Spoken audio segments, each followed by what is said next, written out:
Welcome to the Talking the Line podcast, presented to you by Talking the Line Sports Media, giving you our best insights and analysis so you can rake in some cold hard cash on your next sports bet. Now sit on back, open up your mind, and let's cash some tickets. We can't thank you enough for joining us. We hope you enjoy.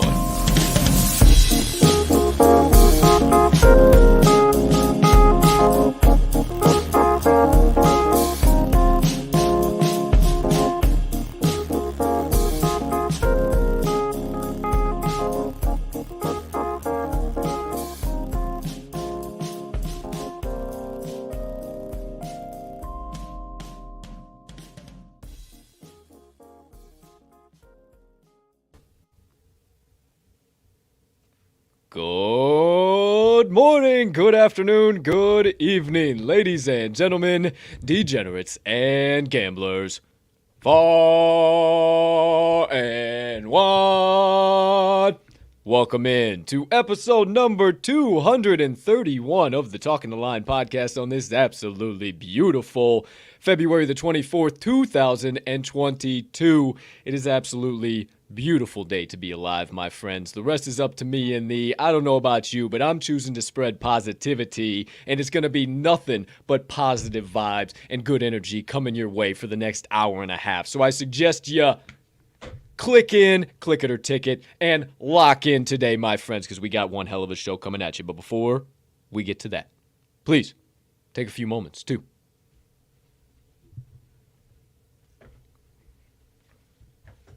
smash that subscribe button on whatever platform you are currently ingesting the TTL pod on. If you are watching on YouTube, hey, you might as well hit that notification bell over there as well so you never miss the start of a live show or any additional content dropping from the crew. Or if you are watching on one of our social media platforms, make sure you hit that like button, that follow button there in addition. That way you never miss any of our additional social media content.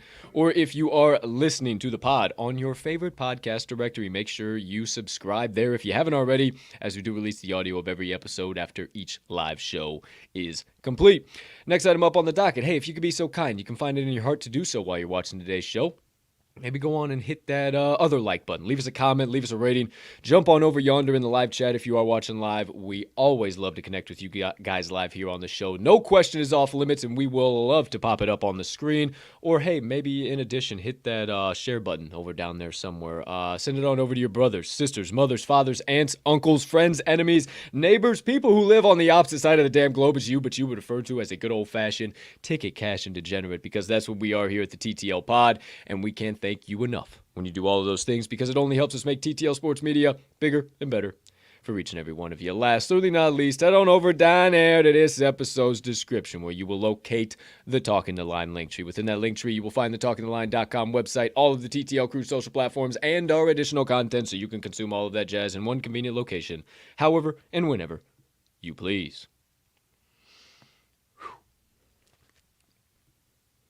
No cuts, no takes. How about that? Ladies and gentlemen and beautiful gambling people joining us for episode number 2 of the TTL pod. I am your humbled, honored, hyped, and always handicapping host, Colt and Colt Soroka, and I can't thank you enough for choosing to stop by, hang out with me and my partner, get some picks, get some insights, some analysis, and you know the drill by now. Dive into more rabbit holes than we will all be able to keep track of together. Without further ado, my friends, it's time to bring in that aforementioned partner. Enough for me for now and these morning formalities. You know him around these parts as the man, the myth, the degenerate gambling legend, and you better not ever forget the TTL Crew's resident Southsider and cheesehead faithful himself, Mr. Riley RMags. If my mouse would work, Magnuson. Partner, how you doing over there today, pal? My man, I thought that was going to look a lot cooler if I'm being totally honest with you. I'm doing absolutely fantastic. I thought that was going to look a lot cooler if I'm being completely honest with you. But I'm doing good, dude. I'm just moving and grooving out here. You got your day started a little earlier. I'm trying to catch up, dude. I don't know about you, but, it's a decent here day in the old Windy City. Nice February day. But other than that, dude, I've got nothing else to ramble on about. I don't know if we planned it again or not, but you got your old little Titleist hat there. I've got a little plastic golf ball that I seriously was planning on bringing. You're struggling so hard to find a replacement for that baseball, huh? No, I was trying to bring some good vibes for the Honda Classic today, dude. That's honestly what I do want to. I do want to. That it's totally unrelated, but yes, I do want a baseball. I might have to dig through my trunk because I still haven't tried, but that is not why I brought the golf ball. I was trying to bring some good vibes for the old Honda Classic today, kicking off, dude. So I'm glad we're on the same page on that once again, whether intentionally or not. 150% intentionally, my friend. I got to show my man some support. He's got a couple of plays. If you guys didn't, I was surprised. You did end up putting it out yesterday. If you guys didn't read it, sorry, Charlie. He did a special drop for subscribers only on Tuesday night, and then Wednesday it was out to the public in the afternoon.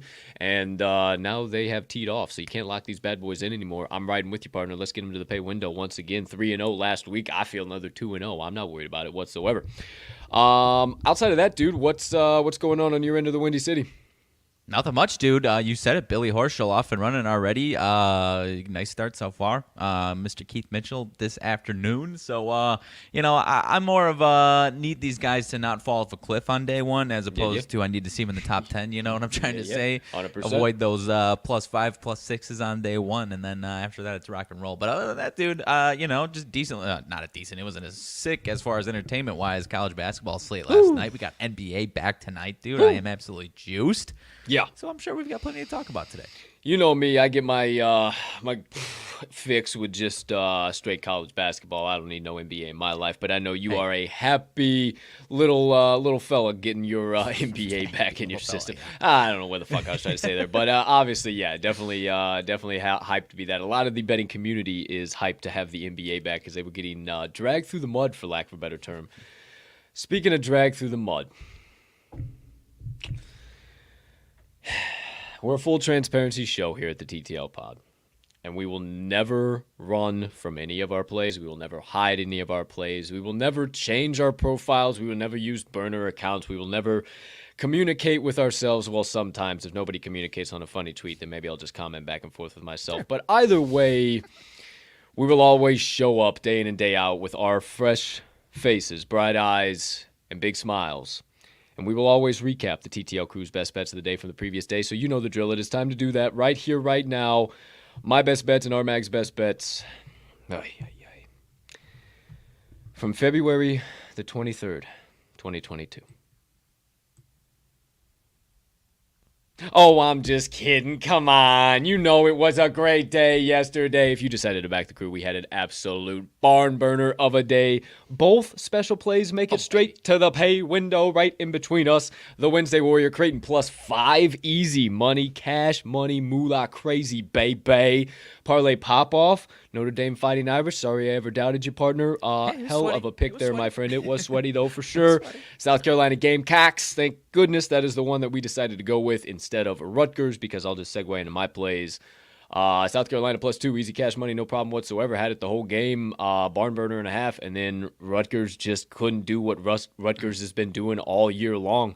So I think that it is. I think it's now officially I can say this, but I ask you, partner, is the magic done for the Scarlet Knights?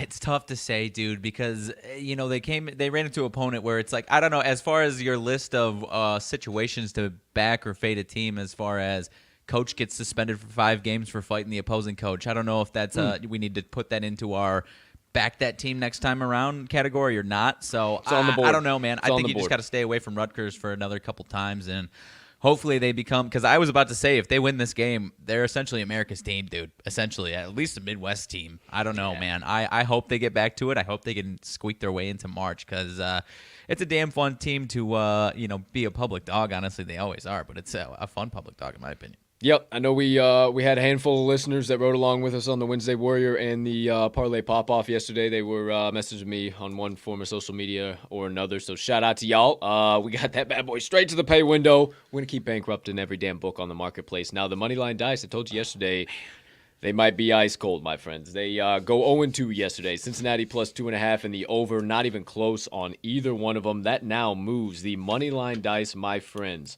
to 0-2 yesterday. That makes it officially 1-5 OTW for the Moneyline Dice. They are currently chasing their worst streak now since we started tracking back 2 weeks ago now with the valiant, what the hell was it? 1-9 finish. 1-9 finish to the week. Yeah, there, ladies and gentlemen. So we'll see. We'll see what the hell they do. But as for right now, they ain't doing good. 0-2 for the Moneyline Dice yesterday. But they'll still be around, just like us. They'll keep rolling. They'll keep moving. They'll keep grooving.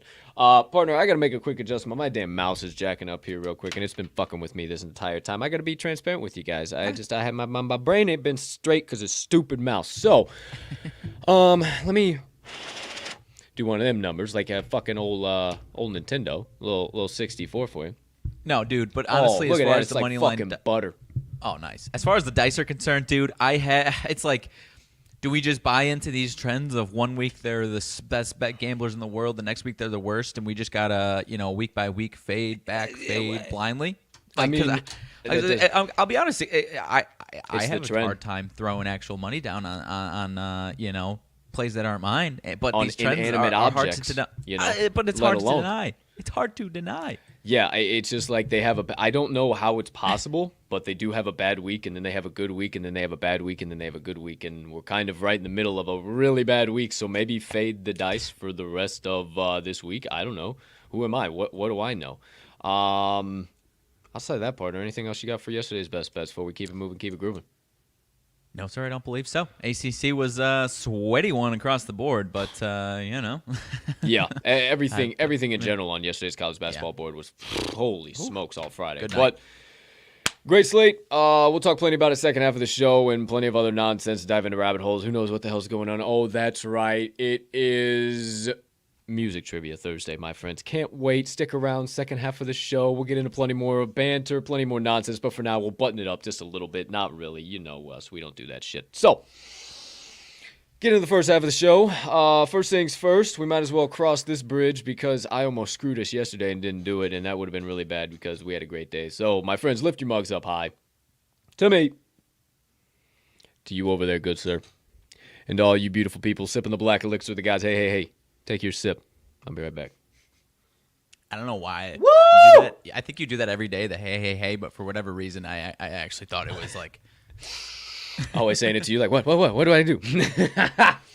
That's a hell of a cup of joe. I hope the old black elixir's flowing good for you boys and girls over there, wherever you might be watching. But for now, my friends, it's time to get into the first half of today's show.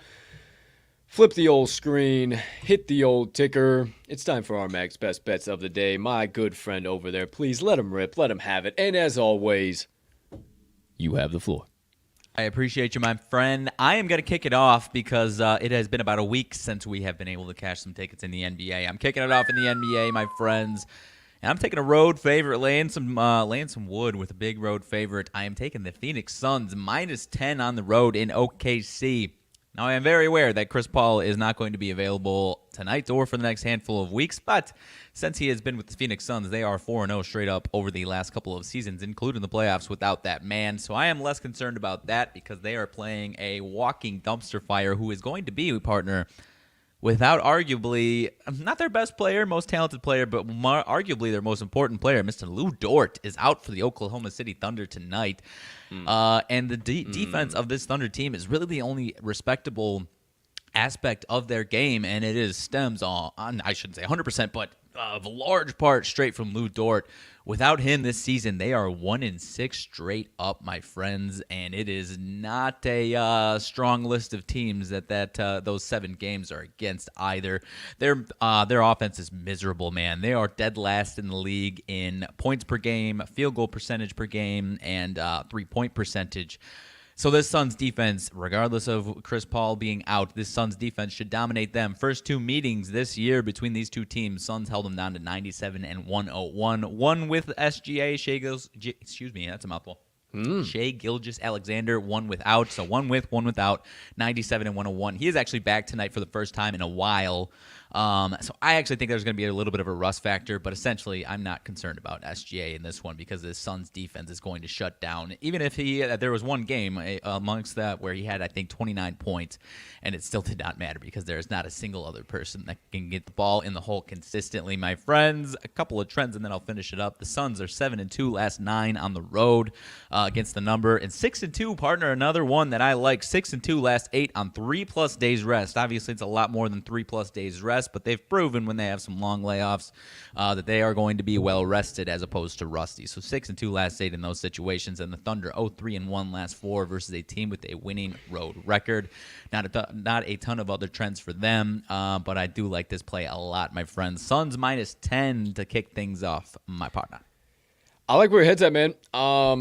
I just don't know that I can confidently back the 10.5, and I don't know that I can get involved in the NBA. I said it to you pre-show. I just have not liked how the NBA has looked so far this year, my man, and I don't know that I'm going to ever have the confidence to confidently get involved, for lack of a better term. And man, I just get so damn enthralled in college basketball that I just feel like I don't have the time to accurately cap NBA like I should. So, hey, keep taking care of it. Keep cashing tickets, my man. If it gets to the window, it gets to the window. I got nothing I can say. So I love your first best bet of the day.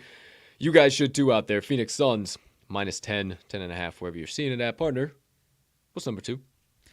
Number 2, switching things over to the college basketball hardwood. Excuse me.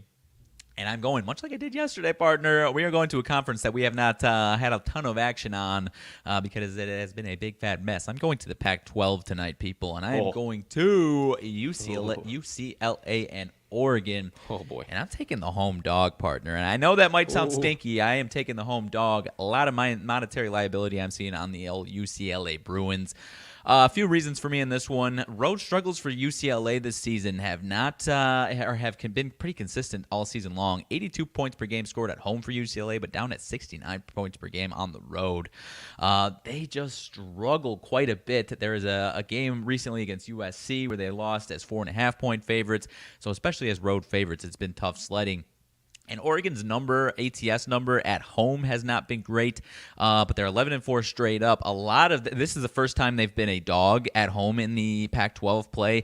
First time they've been a dog since December at home, period. So a lot of these spreads that they're failing to cover are 5 to 15-point favorite spreads at home against a lot of these Pac-12 teams that are really, really inconsistent and goofy. So I expect them to have a nice night tonight. 76 points per game at home for them, 67 points per game on the road, so a lot better at home. And they've beaten UCLA each of the last three times that they've played them. They actually took them down at UCLA earlier this season. Took them down 2 times last season. Once in the Pac-12 tournament, I do believe, when UCLA was really starting to roll there in March. So I like Oregon a lot tonight. UCLA 17, 39-1, last 57 as a road favorite. 2-5 last 7 on the road. Last 7 on the road, excuse me, and 1-4, partner. We have a different stat. I can't remember which team it was 1-4 last 5 road games following 3+ home games in a row, my friends. So contrary, like I said, I don't remember which team it was that we were talking about. I believe it was a good trend for them coming off that stretch. For UCLA here, after 3 straight home games, now going on to the road, 1-4 last 5 in those situations against the numbers. So I think they struggle tonight. They might even win this game by 1 or 2 points, and it's a real sweaty one for us on +3. I actually expect Oregon to win, but I'll take the points, all the points that they're willing to give me over here, my man. Give me Oregon +3 at home tonight in Oregon. Man, I really like where your head's at, especially with a lot of those trends, dude. As the road favorite, that one that we really like following 3 consecutive home games, now going on the road. I like where you're at. I gotta stick to my rule. I can't get involved in the Pac-12, man. I love where your head's at. I love the play. I love everything all in between. There is a shitload of monetary liability, public side all day on the Bruins. Hey, Mick Cronin, as consistent as few good men on a rainy Sunday, but I don't know. I think the old Ducks squeak it out here today, or at least get that cover. So I love it. There you go. There you have it, my friends. If you're back in RMags' second best bet of the day, there you have it. It is the Oregon Ducks +3. Barter, anything else you got in relation to your best bets of the day? Or hell, why not? You got the floor. Anything else you got not in relation to your best bets of the day? Well, it is in relation to my bet. UCLA, Tiger Campbell is actually questionable game time decision for this one. So I think he's a 12-point per game scorer. So made this play assuming that he's in, but if he's out, give me this all day long, man. Yeah, either way, you can definitely argue floor general at this point in his collegiate career. He's definitely is a veteran and definitely is a great communicator on the floor on both ends of the floor. So definitely something to take note of. I didn't notice that. So again. Maybe by tip, maybe, but I'm sticking it out of the Pac-12. Yeah, I would say it might be a good one to check the monetary liability on either side, because this one's, I think, 8:30 Central Standard Time, so a lot of time to see some money movement on this one for sure. Big time. But I like where your head's at for sure, my man. Time to rock and roll into the second segment of the day, my friends. That's right, the screen has been flipped. It's time for your boys' best bets of the day. I, myself, have 2 best bets coming at you guys here today in addition. Flipping the screens here, so I'm ready to give it out. That's no fiction. I'm a poet, and I didn't even know it. I'm spitting out rhymes, and I really didn't think I had the time, but now I do, and now I'm running out of the motherfuckers, so let's get into this shit. Could have left on top, and then That's why I'm a podcaster and not a poet, my friends. The last year's been all leading up to your rap career moment right here. This 100%. Is just a rap podcast, not a betting. Well, I will gladly spit a freestyle anytime. I just can't do the whole poet thing. That whole thing, it doesn't move. But when I got a beat to it, it works. That's not what we're here for. Why'd you get me into this rabbit hole? Goodness gracious, all Friday. I got you. My friends, it's time for my first best bet of the day. We're calling it the Horizon Heater, because we're raising the temperature on the old books. We're putting a little fire under their ass to get some money back into our bankrolls with this play. We're going to the matchup between the Cleveland State Vikings and the Detroit Mercy Titans, and we're taking the Titans +1.5, my friends. Honestly jumped off the screen at me as Cleveland State being extremely overvalued and kind of being a public dog here. I mean, they are number 1 in the Horizon League. They are first overall in that conference, and I'm going to stick a pin in that, and we'll come back and talk about that, why I think this is such a severe public setup. We have a great opportunity to back Detroit Mercy, because I think they win this one outright by 4, 5, 6 here, but gladly, as always, take all the points the books are willing to give. However, I think we have a great opportunity to get them at a severe discount before the public and before the books start catching on here, or maybe the books have caught on and before the public actually starts catching on.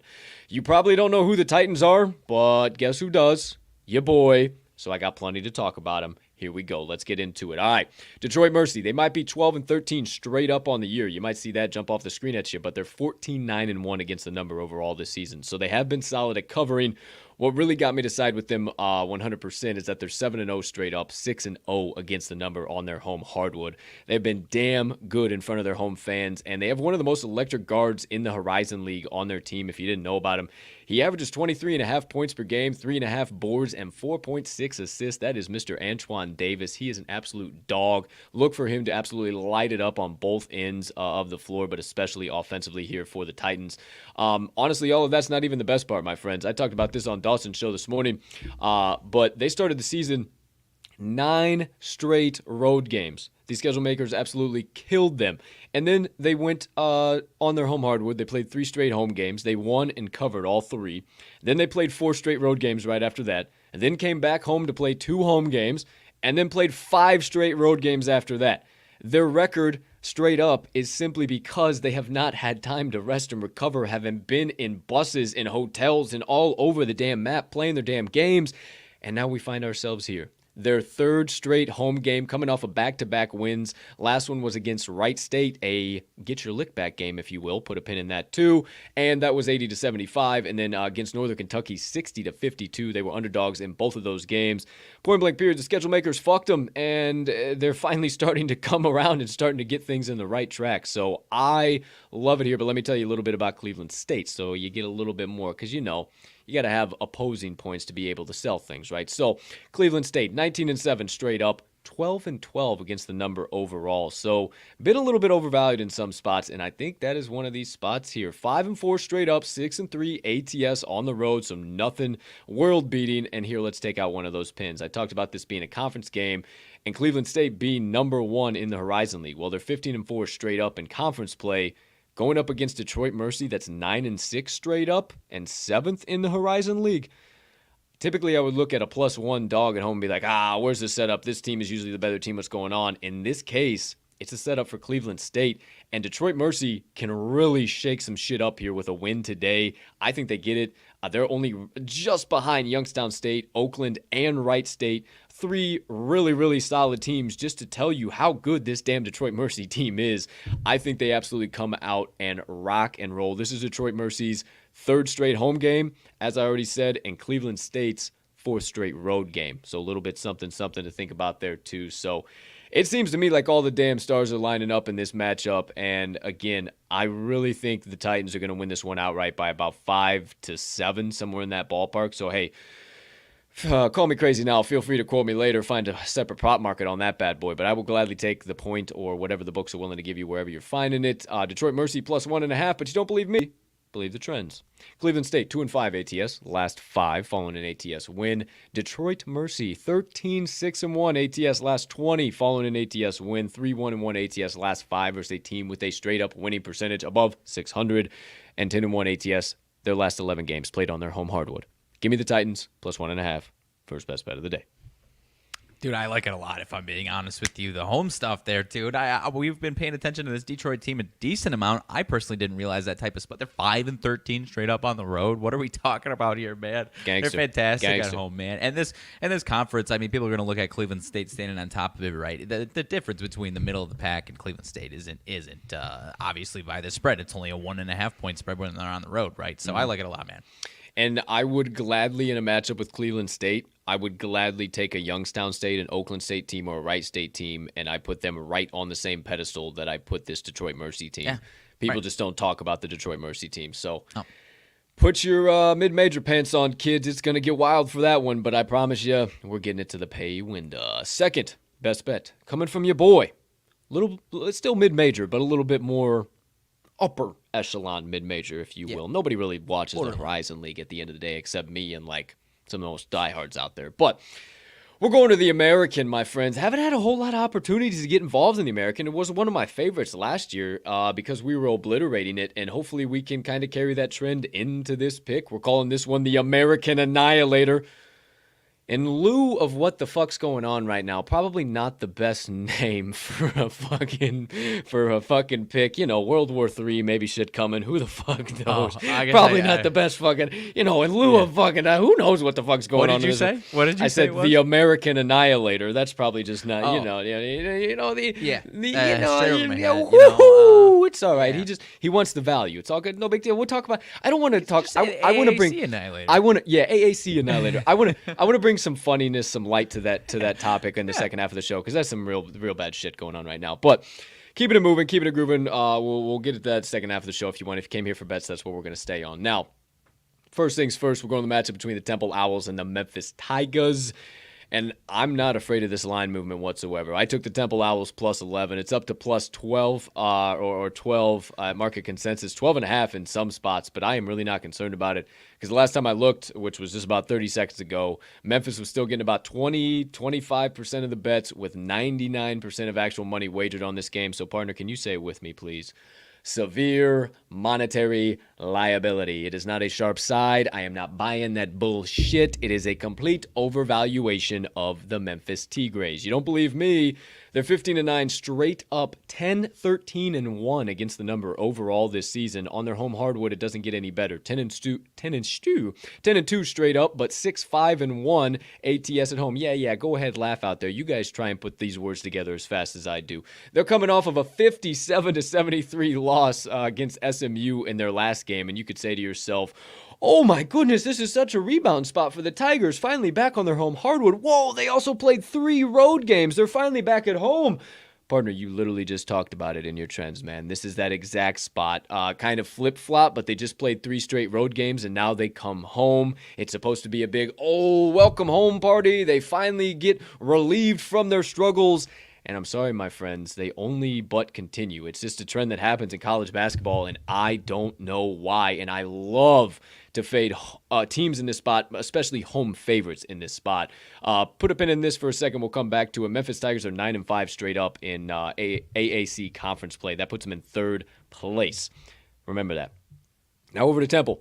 15-9 straight up and against the number overall. They're 5-4 straight up and 6-3 against the number on the road, so nothing to worry about. I mean, 15-9 straight up and ATS, that is sneaky damn good. I did not realize what the Owls were doing, and they're playing some of their best ball of the season right now, my man. Last 2 games ago was against SMU. I never like to hate apples to apples, but I will tell you, 64-57 win is 3-point dogs, and then their last game was a 75-71 win against Cincinnati as 7.5-point dogs. Now, you can argue Bearcats might be a little fraudulent after what the hell we watched last night against UCF, and UCF was the public favorite, all public favorites. However, let's pull that pin out.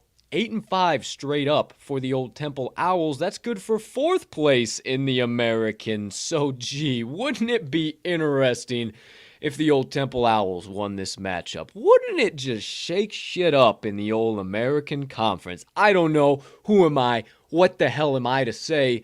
All I know is I think they might do that, but I will gladly take all the points the book's willing to give me, and I think this line movement is a bunch of bullshit! But if you don't believe me, believe the trends.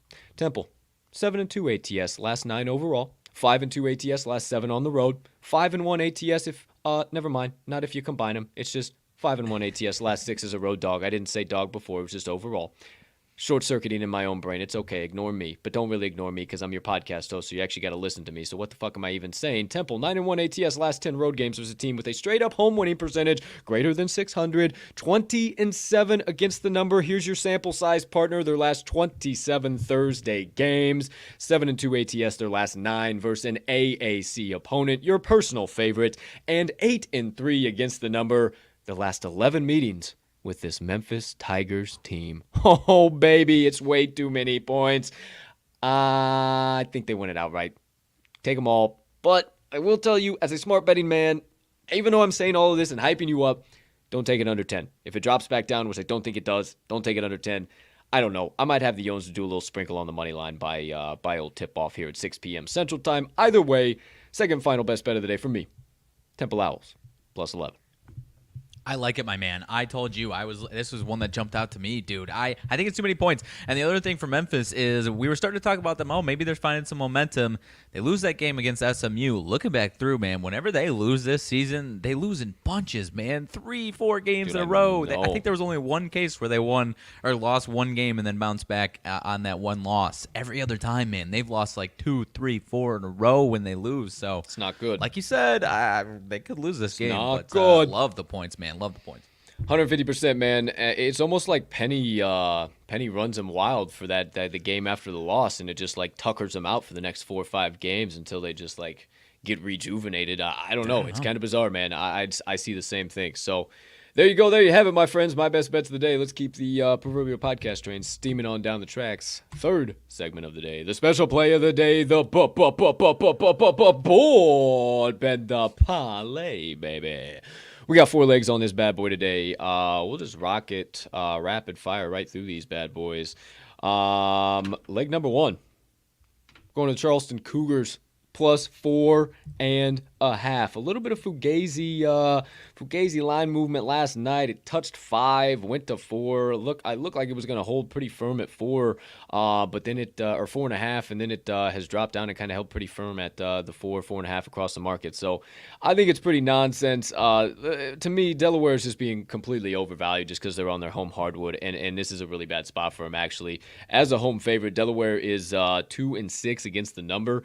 Their last 8 times tries at covering a number as a home favorite, and 2-6 against the number their last 8 home games overall. So those are not correlated, completely, totally different there. And then really good spot for the Cougars, 5-2 ATS, last 7 as a road dog. So they've been able to cover this. I think just a slight overvaluation here. Delaware might win it, but I think it's only going to be by like a bucket. So I would take the 4.5 all day long with the Cougs. Can't add too much on that one, dude. Last 3 games, Delaware's won 2 out of 3, but it was a 1-point win and a 3-point win. So this one should be a good one. I think it's a coin flip game, and if you're talking about a coin flip game and you got 4 points, take them damn 4 points, dude.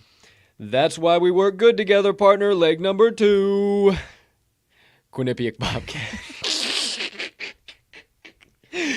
Quinnipiac Bobcats minus 2.5. Against the Siena Saints. You may be saying to yourself, Colt, are you feeling okay? What the hell? You back the Saints left, right, and center. I say, yes, I'm feeling just fucking fine. Peachy keen, if I do say so myself. I tried to get involved with the Saints. It was going to be one of my best bets of the day. How do you know that? Because I already told Mags about this. We went back and forth. I said, man, I went every angle I possibly could trying to find a way to take the 2.5 with the Saints. And this is not a fade. If you backed me on Monday or Monday or Tuesday, whenever the hell it was, or Sunday, or maybe last week, whenever the fuck. Whenever we took the Saints, they burned the hell out of us. So this is not a fade play at all. It wasn't even in my mind. I was trying to get back on board with them to try and back them again and get our lick back. And every turn, I just kept saying, damn, that's okay. That Quinnipiac leads there. Quinnipiac leads there. Okay, let me stay away. And then I found one final key thing that absolutely blew my mind when I saw it. Siena Saints, they have been damn good. And you know, if you've been paying attention to any extent, you say, man, why all of a sudden do they seem like they're scuffling? And I think I found the answer. They are 7th in the nation in luck rating per KenPom, my friends. So they are quickly crashing into the mountain while the Bobcats found a new plane and they're taking off because they were 158th in luck rating per KenPom. So they're starting to turn things around here, especially on their home hardwood. There's a reason they are favored. There is a reason the Saints are dogs yet again. Please do not fall into the trap. I almost did. Partner loves it as well. Anything else you got to add? Bobcats minus 2.5. I do not have anything to add there. That luck factor is what pushed me over the edge, man. Regression is coming for the Big old, what's their mascot, Siena? Saints. Yeah. The old Saint Bernards, but Saints for short. These slobbering bastards. Yeah. I was going to say, why they got a dog? It's a Saint Bernard. Yeah. I did it early in the year too. It's okay until I started getting heavily involved with them. So now you got it. There you go. Saint Bernards. That's Love big. It. That's why. That's why I had a big. Yeah, I know. I like it a lot. That's why I posted a big slobber in Saint Bernard on my page the other night. That makes a lot more sense. Yeah. I was like, what the fucking Saints just forgot how to play? I've been making this graphic with this dog, and I'm like, it's a Saints. What are you talking about? Who's this dog? Yeah, Saint Bernards. There you go. All right, third leg. We're waddling on into the third leg. Oh yeah. What fucking sound do penguins make, bro? Like, do penguins make a sound?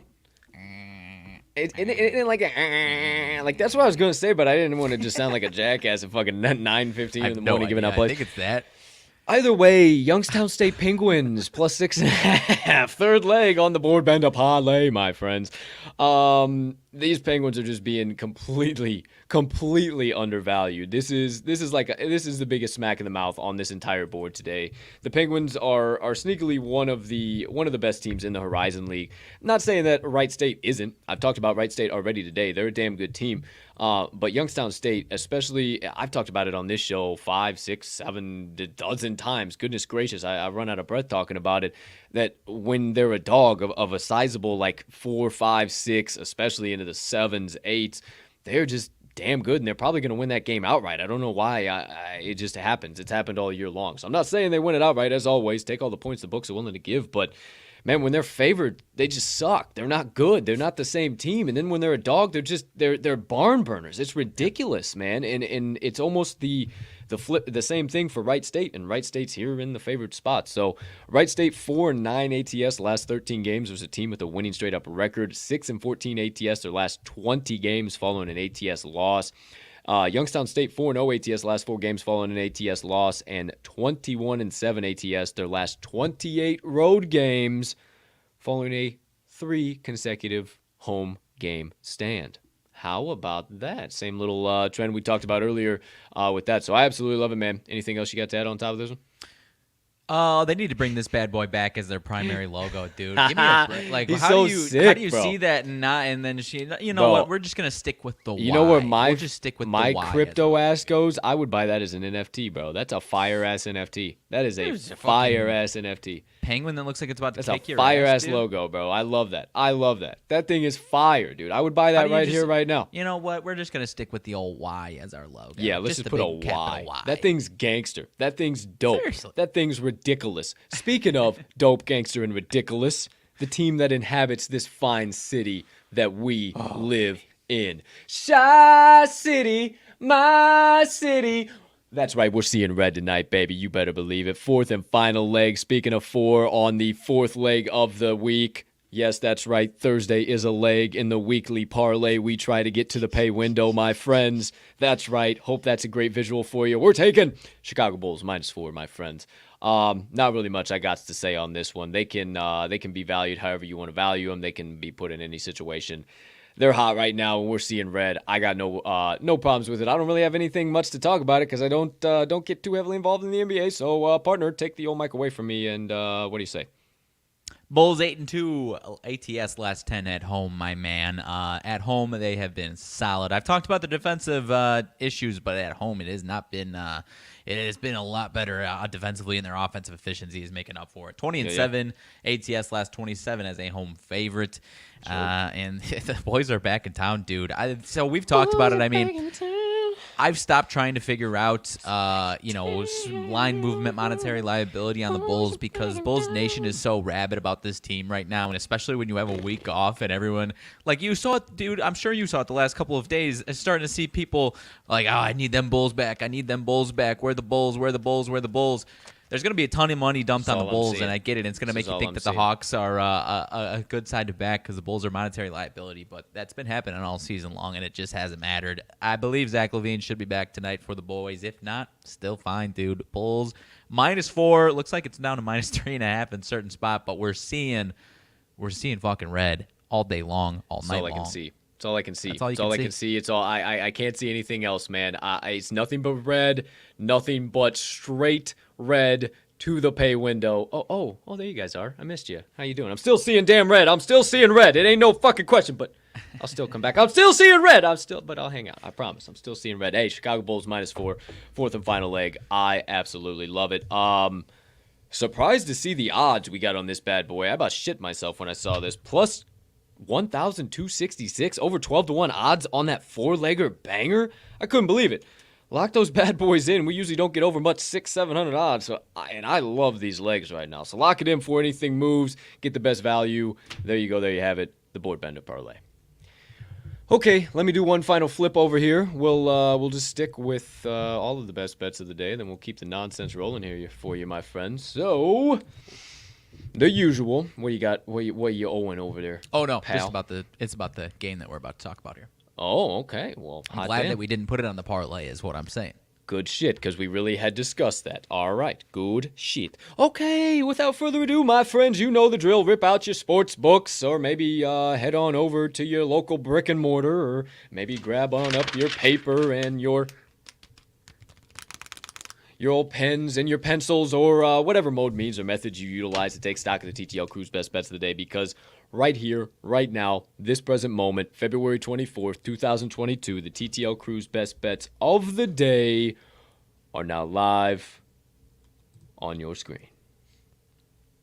Please, so kindly, I'm going to see if we fit. I just did this to see. Squeaks in there. It kind of looks nice. Beautiful. I don't know why that makes. I don't know why I like that so much, but I like the way that looks there. Right. Feels good. It feels Yeah, good. it Please, so kindly turn your attention all the way to the top left portion of the screen for RMags picks. He's got two coming for you. One from the college basketball hardwood, starting it off with the Oregon Ducks +3, and the other from the NBA hardwood, the Phoenix Suns -10. So kindly turn your attention to the opposite side of the screen, the right side. My two picks coming at you, both from the mid-major college basketball hardwood. Number one, the Detroit Mercy Titans +1.5, and the Temple Owls +11, right above us. I mean, we are squeaking right into that perfectly. The four-leg Board Bender Parlay, paying out at over 12-1 odds, my friend. Parlay up Charleston Cougars +4.5, the Quinnipiac Bobcats -2.5, the Youngstown State Penguins +6.5, and the Chicago Bulls, seeing nothing but red all over this screen, -4. Speaking of seeing, I see 4. Speaking of 4, on the 4th day of the week. Talk about all of these 4s lining up. If it's not here and now on this day, I don't know when, folks. All going straight to the pay window. But before they can, we need you to lock them in, hammer them home, sprinkle a little bit of dough down, whatever you need to say. Just make sure you get today's TTL Crew best bets of the day that are clearly primed for ticket cashing into whatever the current best line is on your favorite sports book. Oh, dude, I love it. I love it, dude. What's your thoughts on this here court? I know a lot of people love it, a lot of people hate it. I'm a fan. What about you? I hate it. I've always kind of hated it. Hate's a strong word. I don't hate it. That was in somebody's mind. That was somebody's artistic ability. I've come to appreciate those things. So whoever did that, no shade at you. But I'm not a big fan. It aesthetically, when I'm watching the game, it just messes with me. I don't like it. I like it. It's one of those ones because, I mean, it's Pac-12. I like it when it's one of these later night games and it's kind of just like, we're, like 10 o'clock. If it's middle of the day, it's a little much. I think if it wasn't in the paint on both sides, if it was just a little more subtler, I see what you're saying. Like on the baselines, if it was just on both the baselines, right? Just like on both the baselines, and like take everything out of the paint, right? Just like how Abyssinian Court is in FAU. Right? Because they have the palm streets and they're just not as dark. Like lighten it up a little bit. It's just so dark, and then they have the yellow behind it too, and then like even here, Bo, like they have an additional tan, like in with the tan. Like there's just so many colors, and I feel you. It makes it so hard to just, I don't know. It just aesthetically, after a while, I can't watch it. I turn it off. What's it called though? Any idea? So if you don't know, you don't know. It is named. It is the son of an important person involved in Oregon and Nike. Moof. You got Matthew Knight, named, who is the son of Phil Knight, co-founder of Nike, and the chief donor, biggest donor for Oregon, essentially, obviously, co-founder of Nike. Well, quack, quack, Mr. Knight. How about that? Quack, quack, dude. Okay, there you go. There you have it. Your boys, hey, looks like a little UCLA, and it is a little UCLA Oregon matchup we're looking at right now live in prime time. Did not catch that. Total fucking coincidence. There you go, boys and girls. So right next to and the score is 36-24 in favor of Oregon. How about that? How about that? How about that? I'll lose my mind if that's at any point the score. I'm telling. Look. Hold on. There is a 4 and there's a 4 in the 24. I was trying to look I'd make 60 obviously, but I was trying to think if there was anything else 40 there, just to keep bringing the fucking 4s, because it's either way 4's up. in between that matchup going on over there, you see the Moneyline Dice roll of the day, and you see Mem/Min. So without further ado, we get that out of yonder, and you now find out, my friends. Oh man, I fucked it up. That was a TTL Crew's best bets of the day. I forgot to change it. The TTL Crew's best bets of the day are now gone. See you later. Sorry. Whoops. It's now time for the Moneyline Dice roll of the day. Didn't forget that one. It's the Memphis Grizzlies, Minnesota Timberwolves. Partner was all about the Grizzlies originally. You just heard him a little bit ago. He said, goodness gracious, I'm glad we didn't put this on the parlay. I got to know why, partner. What's going on with this matchup, man?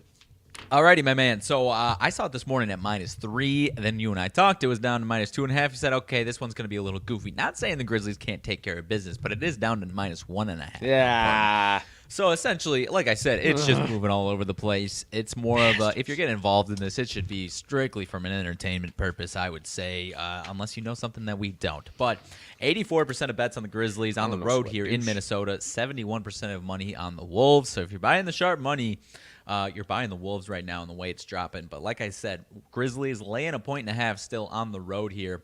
Selfishly, my friend, I was hoping to get it the last night of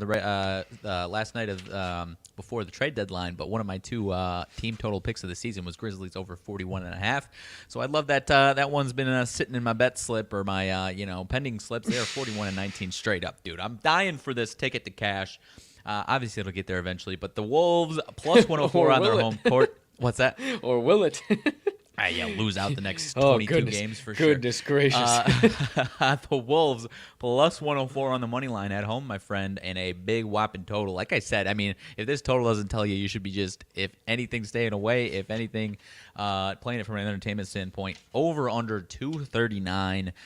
These boys like to score. These boys like to dunk and jam, and you're going to see a lot of highlights, I imagine, from this game. But I have no idea who's winning this one, who's covering partner. Plus 1.5 for the Wolves and over under 239 in Minnesota tonight. Okie dokie, otichoke. You said 239 one more time? Yes, sir. Yep. Okay, so just dropping down just a touch. Well, you be the judge, my friends. 1-9 open up for the Moneyline Dice on their selections. They go 1-5 the first week, move to a nice 4-2 the next week, coming off of a beautiful 5-0 performance, then moved a little bit of a scuffle, then a 8-1 cover, beautiful performance last week, and now we sit 1-5 this week. So you be the judge if the dice are ice cold, or if it's either the old, what the kids say, you're either hot or you do, and keep it positive, glass half full mindset. Hopefully that's what's going on here for the old Moneyline Dice, but my friends, we all find out right here, right now. So let me get you a little dice ASMR, a little shaky, dice. Reiki, dakey, makey. All right, first roll of the day. We going to the home doggone team, Minnesota Timberwolves. That'd kind of be cool the way I'm seeing shit now. Or the away team, Memphis Grizzlies. I don't care either way. The dice certainly know. We find out in 3, in 2, in 1. Home team. All right. Home team. Unofficially, Minnesota Timberwolves away or ATS. Will we be getting 1.5 points of backing, or are we going to get a little juicy with a plus money Pauly? I haven't a clue. Neither does Mags, but I assure you, we all find out in 3, in 2, in 1. Money line. All right. Money line. Unofficially, Minnesota Timberwolves money line. Wild card die. Will the die be doubling down? Will they need a quick rake and shake? Or are they going to the total and they're saying, boys, we are very, very sorry for our antics so far this week. We are going to give you a total play so you can go 2-0 on the day. I certainly have no idea. Mags hasn't a clue, but for the final time, hopefully today, we find out in 3, in 2, in 1. Oh, golly, I'm telling you, man, I get so close sometimes. Hold on, I can't see it. Money line. Money line away. Ah, damn it, Dice. Money line away. More antics. That's got to be a record for most consistent days with a reroll, right? It's got to be. It's got to be. That's it's a rake and shake. It's a rake and shake, my friends. One roll, hopefully. Now we all find out where we going in a 3, in a 2, in a 1. Home team. Okay. Money line. All right. Home ATS. All right. Let's double down on that damn money line, dude. Yes, because it is a pick'em, so it would be the double down. That is correct. Who knows, dude?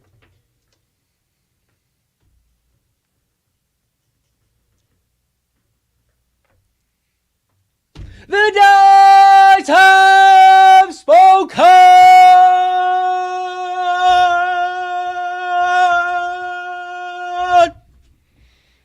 If you want a guaranteed take one ticket straight to the pay window tonight, no questions, no qualms, no queries, none of the bullshit, not per me, not per Mags, not per any living, breathing, heart-beating human being on this planet, but per the all-knowing, ever-present, ever-powerful, inanimate object beings that are known as the Moneyline Dice, hammering right here, right now.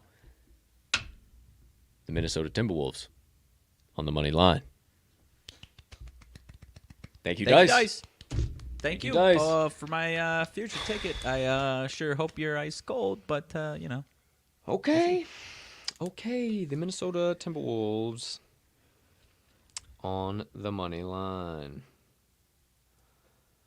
Okay, sure didn't need to write that out again, but there we go. Money line. I wish that one was on TNT for damn sake, dude. We got a couple TNT games, Celtics, Nets. Nets still have nobody in, and it's like, just put this. This one's gonna be so much fun, dude. Just, this one's gonna flex be a it, blast switch to it up, watch. switch it up.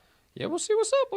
We got a pretty solid college basketball slate as well tonight too. So hey, we'll talk about that. Real solid, dude. Real solid tonight. We'll talk about all of that. We'll talk about more. We'll dive into plenty of rabbit holes, but that is the Moneyline Dice roll of the day. You want your own set of Moneyline Dice, come in a handy-dandy carrying case for you like so you can take them everywhere with you, even right to the brick-and-mortar sportsbook facility if you can't make up your mind while you're there.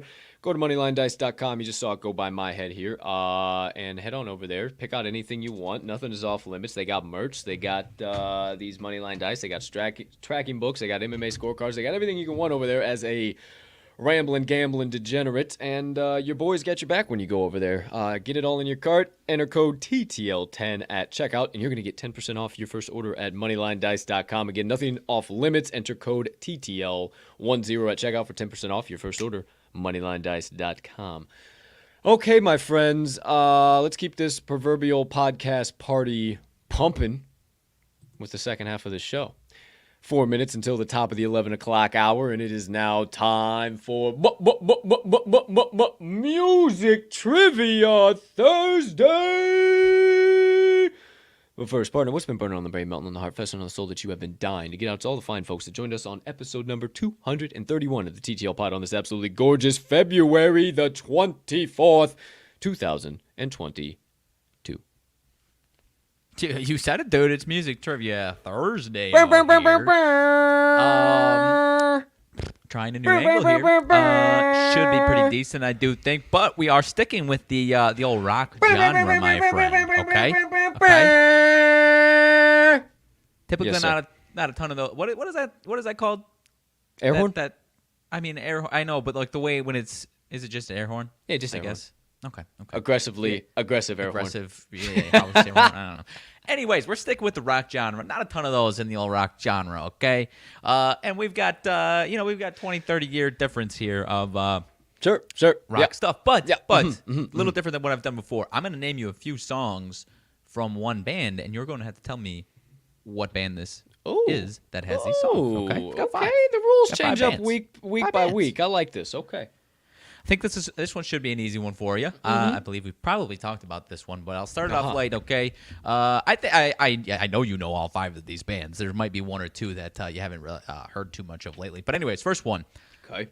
4 songs from this band: Basket Case, American Idiot, Boulevard of Broken Dreams, and Holiday. Green Day is correct, my friend. On holiday. Dude, I just heard somebody in the Spaces talking about something. Green Day's doing something really soon. They're doing something really, really, really fucking soon. Yeah, it's like something Web3 related. Like, really? Okay. Yeah, they're fucking, yeah. The musicians are seeing this, bro, and they're hopping on, and they're fucking Fair anything they can do, they're going. And like, think about that, dude. A Web3 revival for Green Day. Wake me Could up. be a few of these bands. When September ends. Could be a few of these bands doing that. Next one. Time traveling a little bit here in the past. Paradise City, Welcome to the Jungle, and Sweet Child. Guns and Roses. I used to be able to play that. I used to think I was Slash, bro. I wanted to be Slash back in the day, but talking into a microphone. I mean, I guess, one around and about entertainment industry, man. Sure, for sure. Yeah. Hey, man. For sure. Hey, all right. Come on. All right. Hey. Let's go. I'm hitting the 4-seamer and the 2-seamer, baby. Let's see if I can hit the curveball. I might have made this a little too easy, if I'm being honest with you. I feel like the last one you might be tough, but maybe not. This next one of my personal favorites when we were younger. Without a doubt, my favorite when we were younger. Numb, In the End, What I've Done, and One Step Closer. Linkin Park. Yes, sir. 'Cause what I've done.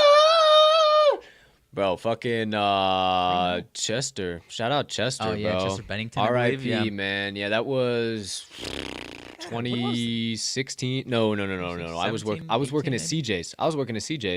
So that'd be 2017 because I was serving at the time. So I'd been there for a while. We weren't living together when I was, so dude, I think it was 2017. That was probably my first favorite band that personally was just my own choice as opposed to being influenced by anybody. Dude. Oh yeah, dude. Shout out Minutes to Midnight. Shout out to my ma. The first ever CD that I got that was explicit. Really? And I didn't really know how explicit. Dig it deeper just to throw it away. I bleed it up. Bro, there's some fucking. Well, dude, I had one.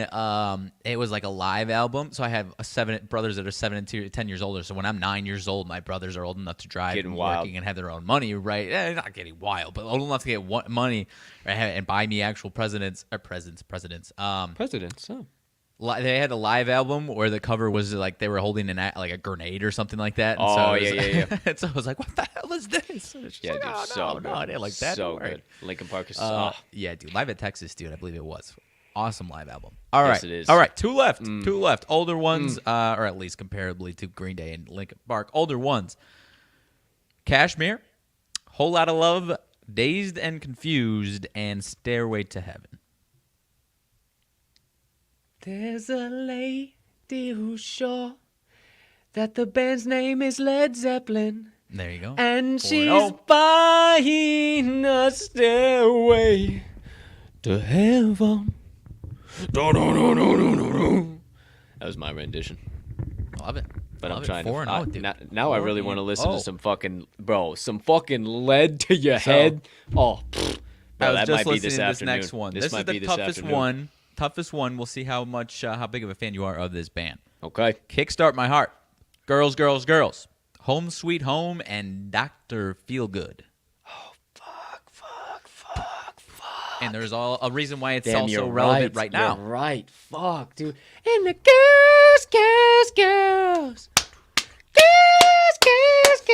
Why the fuck, dude? This is the one where I was like, I'm not how big of a fan he is because it's probably not one that he's thought about recently. I am. Also another reason why it's relevant right now, man. There's another reason why it's extremely relevant right now. Yeah, and I know anybody watching right now, it's so fucked. Hey, you guys try and get on this side of the camera and put yourself in the hot seat like this, and you think. I know you're screaming at the screen right now. I will not hate on you if it takes you a second because then it's another rabbit hole on top of it because of why it's relevant right now.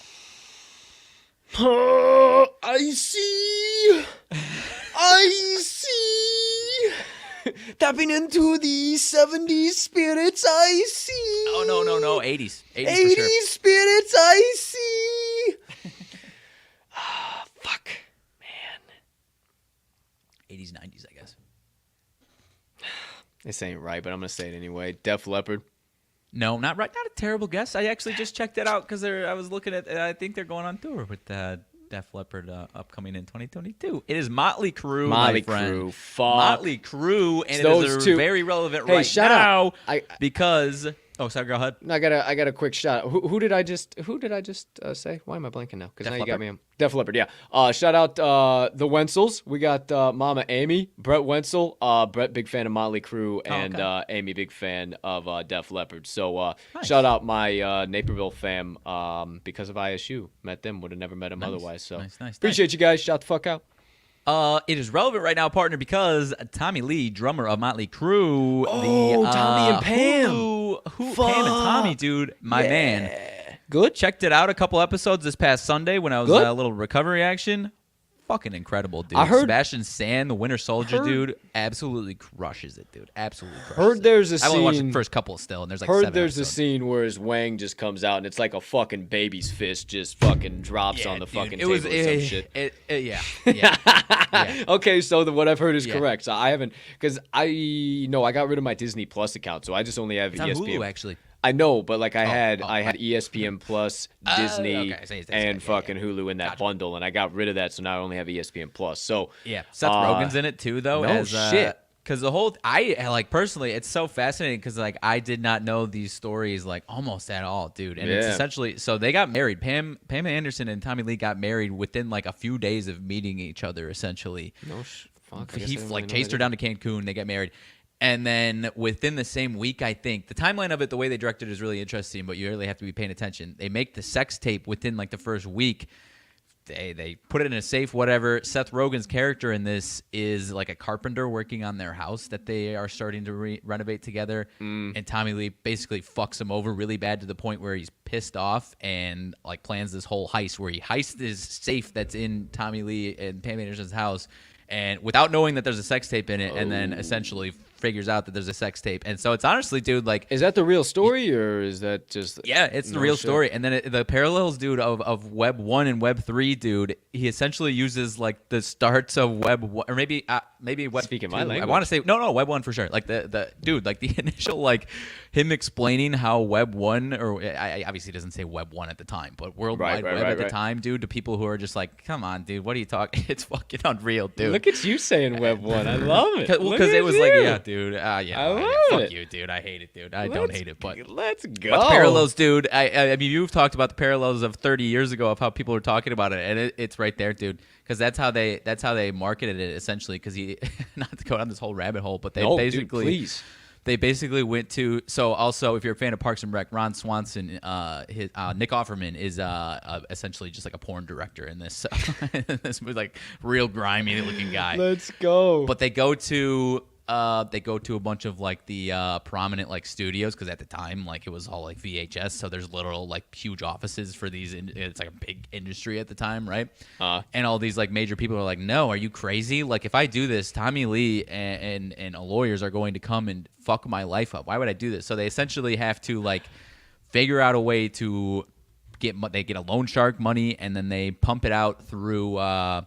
Like they have an internet page where you buy it, and then people send them checks, and then they send them this tape, and then and then like I said, I'm only a couple episodes in, but damn, son, awesome, sounds dude. fucking good. Awesome, sounds fucking good. No spoilers, spoiler alert, but spoiler. I mean, if you know the story, it's not really spoilers. Either Sebastian way, Stan crushes it, dude. Crushes it as Tommy Lee. That's electric, bro. Because I've heard a few people talk about it, and I didn't know if it was really good. And then like multiple people mentioned something about that fucking scene, and I'm just like, okay, like if this is that one. I was just like, well, it's so surprising. It was like it's surprising because like the way it's just like every like 20 minutes like a different vibe to it in a good way though, and it's just like there was no like nudity up to that point, and you're just like, all right. Okay. Hello. Oh, really? Okay. For sure. So, hey, you know me. You can't talk about Web 1 and Web 3 without me having a chance to shout out some Web 3 shit. Come on, man. Crypto Colt, baby. You, dude. You got just real quick, 2 seconds. Hey, look at you.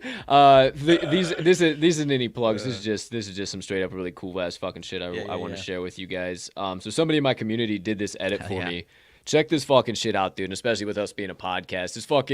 So the OG was just that fucking fish you see underneath it. Anything Cubs you see on there was not included with the original mint. So, like, a guy in the community fucking did this. So, like, he put the beanie on the octopus and changed the colors and the colors of the pipe and the fucking neck tattoo with Illinois and Chicago. But, like, bro, that is effing ridiculous, okay? Like, that's all I gotta say. And then I fell in love with this other guy here. Let me see if I can find him real quick. I think I can go over to him pretty easy. We can go over to him pretty easy. I fell in love with this guy, man. The typical Tigers. I am so fucking, and especially with him wearing the ref shirt. We talked about refs already here today. It's me, bro. It's me.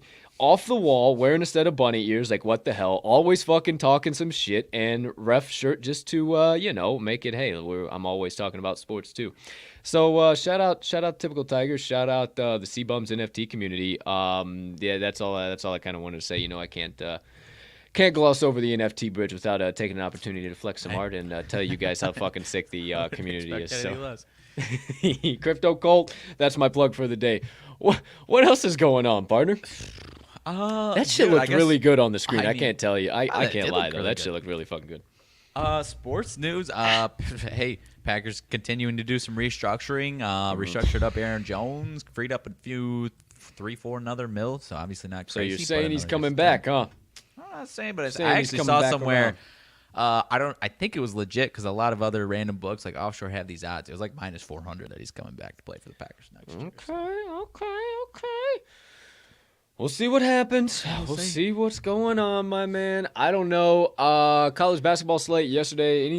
Were there anything like crazy? I mean, I know it was fucking electric all day long, but like any notable? Not a ton to talk about, but that Providence Xavier game, contender for game of the year, dude. I mean, Villanova UConn the night before on Tuesday night Big was East. A contender for game it's of the year. It's the Big year. East this year, man. And then Providence Xavier says, well, not so fast, pal. Old guy in the stands getting wild with the student section. Just losing his mind. Dude, electricity the whole time. I'm telling you, it's been the Big East. It's been the Big East all year this year, man. They've had electric game after electric damn game. You take out Georgetown and you're in business. Yeah. Georgetown and Butler at home. Yeah, because that's the conference where Rothstein always tweets, like, if you plan on watching or attending Big East games or Big East tournament games, consult with your nearest cardiologist. That's the conference he says that for, right? Yeah, 100%. Yeah. Bring some nitroglycerin pills along with you. Shout out CC John Rothstein. I saw something about this, and it's not college basketball. Tom Brady is going to apparently star in Road Trip comedy movie. Did you see this? Wait, like Road Trip, like in a comedy movie about a road trip? The round a road trip. I don't know. I saw some like got the lead role. He just been practicing on this. He's just been working. Dude, I fully anticipated him to dive into crypto or some shit. He probably is. I don't know. He probably is too. This is probably just another venture he's fucking around with. I just thought we'd check the crypto box first before we became a full-on movie star. But it's fucking Tom Brady. Who the hell am I? Hey, I didn't know he was gonna do that either. What do you know about that? I saw something random that it was if you by context clues, it was like, wait, is Tom Brady doing something? And then I left my mind, but now trending is Tom Brady just started a road trip comedy movie that he's producing as well. So. Okay. Speaking of Big East, oh hell yeah! Speaking of Big East, Creighton and St. John's yesterday was a barn burner too. Also electric. Creighton +5. They ended up winning outright, 81-78. I think the energy, all the goodness is out of Rutgers and Michigan, man. I think that's pretty like Rutgers. I think is dunzo. Outside of that though, like I mean, it was pretty much just kind of everything shook out as the public would have anticipated it. The only thing really that VMI, we talked about it pre-showing, like why are they a home dog? And I was like, man, I think that's a setup for them, man. It really feels like it. If I'm going anywhere, I'm going to Wofford, but I don't know. And everybody was on VMI right before tip-off, and they ended up losing 83-72. So a little something to think about there. LaSalle lost by the damn hook. I love them at 3.5. I ended up sprinkling on them. They lost 60-54. So they actually a little bit more than the hook. I'm sorry, but I love them at the 3.5. 60-54. That game finished. It was absolutely disgusting. Duke Virginia was actually a really good game last night. I thought Virginia might have it again. I stayed away just because I was like, there's no way Duke's losing to him twice. Because Coach K was talking shit about it, or not talking shit, but like getting on his players effort-wise first time around. Virginia hung in with them again, man. Yeah, fucking 2 buckets, 65-61, that's for sure. And then Minnesota, what the hell? The Golden Gophers giving the old Badgers a run for their money, sweating it 58-57 down to the wire last night. Yeah. That's electric. LSU played really well against Kentucky too, man. With Xavier Pinson back, man, they're a good team. They're a tournament team. They're a team to watch, man. They are for sure. And then Virginia Tech and Georgia Tech. Not that we're concerned with either one of them, but 62-58. It did end up being a kind of a barn burner last night. A little back and forth defensive battle. So solid shit. Colorado State stayed hot, but not covering. Lost that cover by the hook, 61-55. They were 6.5-point favorites. So that was interesting too. A couple of bad beats, couple of this, couple of that. But overall, solid ass day at college basketball. NBA is back in town. We'll be talking about that a lot as we trudge on post All-Star break, All-Star weekend, and the few days that the boys can kick the feet up, play some video games, and smoke the reefer. Stay off the weed. Smoking the reefer. Littering Ohio end. State, Illinois tonight, though, dude. Big game. Littering end. Smoking the reefer. Yeah, Ohio State, Illinois, you said? Yeah, big game. Illinois laying 6 at home. I think so. I don't know if they on one of the broadcasts they said it. I don't know if they were just like kind of just saying it because it's always orange. But they said something about an orange out, which obviously it's always really orange there. But sometimes they actually do like an actual like planned effort to have a full orange, and it's always like the most electric game of the year. So I don't think he was blowing smoke. I think it is an orange out game. So -6. I don't know. Ohio State's like playing well, but yeah, we can't bet it, but could be the side there. Chief. Hey, Illini Wick might be the spirit of Illini Wick might be pumping through Assembly Hall. That's what it is in my heart, my friend, not the State Farm Center. What you got? Maybe we won't have time tomorrow, so I was just looking to see because I honestly wasn't sure, and I didn't realize it was this weekend. Islam Makhachev and Bobby Green this weekend, dude. Yeah, you did. Yeah, that's Bobby this Green. weekend, I knew they were fighting. I didn't realize it was this weekend, though. Honestly, yeah, that's Bobby this Green weekend. plus 600. Any shot in hell. The way he's talking, it makes me think he might have a shot. I don't know what you think. No, he's definitely worth a sprinkle, man. He's definitely worth a sprinkle. I think I'm going to ixlay the college basketball blog, speaking of today, to get to work on the UFC blog early. That way I can pop it out early again for every tomorrow and take care of a couple side things. So, yeah, I don't know, man. Bobby Green, his fight style is hood. That's what he does. He goes in there to entertain. He never has given a fuck. He's been here for a long time. That's like, I've been a fan of Bobby Green since I started watching UFC like a long time ago. Bobby Green has been around for a while. This is not a new fighter, a new guy. He's a veteran with a capital V, for crying out loud. Right. And he's just a hood fighter. Let me ask you this from an average fan perspective. If someone like that against someone like Islam Makhachev, who it looks like one of the potential baddest dudes on the planet right now, Bobby Green going to come out swinging, trying to get this dude, trying to catch him early and hope and bring that game plan, or is it something else to expect? Bobby Green again likes to entertain, and that's his fight style. And like the whole thing with the Kazakhstani dudes, or just all the anybody under Khabib's watch, anybody under the AKA watch, DC, and all of those guys over there, anybody that fights under that banner pretty much fights the same way, man. They fight very heavy. They use their hips. They shoot for the takedown.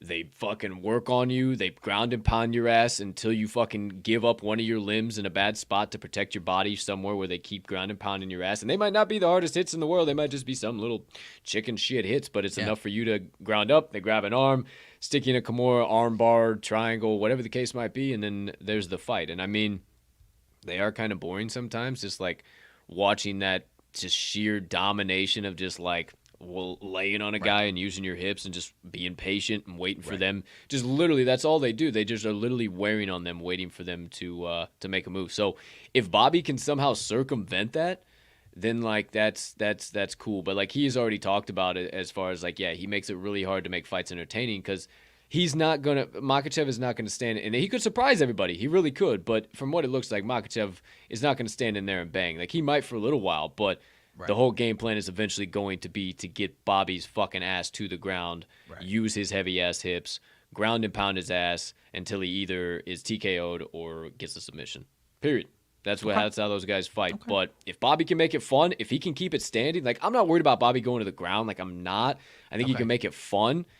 But it's if he gets in a bad position, like up against the fucking cage, man. Yeah. If he finds himself up against the cage and like a half guard or, God forbid, a full mount, it's a fucking wrap. It's a wrap, dude. But if he can stay in some dominant positions off of the fucking fence, Bobby King Green's got a little something going on. And my boy McKinney, am I blanking on his first name earlier on the card? Terrence McKinney.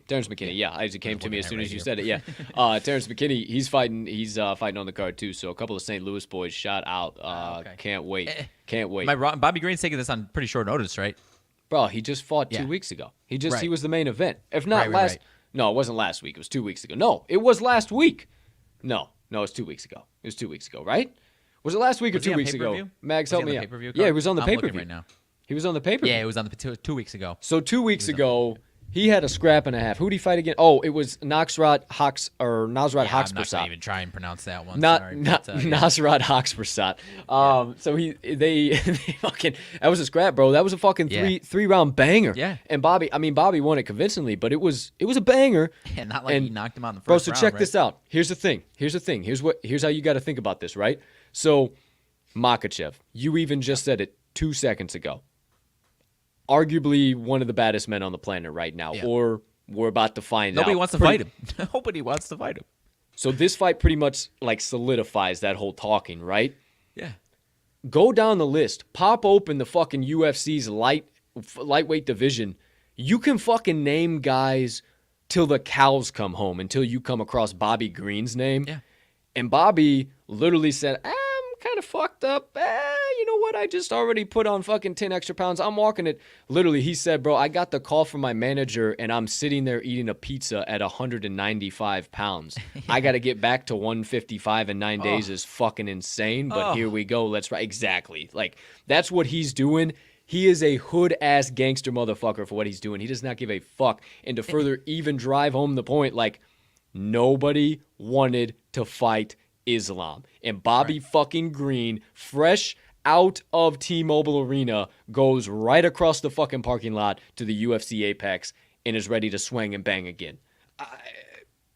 I can't believe it. The fact that's what solidifies it for me, like how badass he is and how chicken shit the rest of the division is, like to not fight Islam. Because without this is one of my favorite divisions. Some of the baddest dudes that when you think of the UFC, some of them, Poirier, Gaethje, Oliveira, Michael Chandler. Because I was RDA originally, right? RDA. Yeah. No.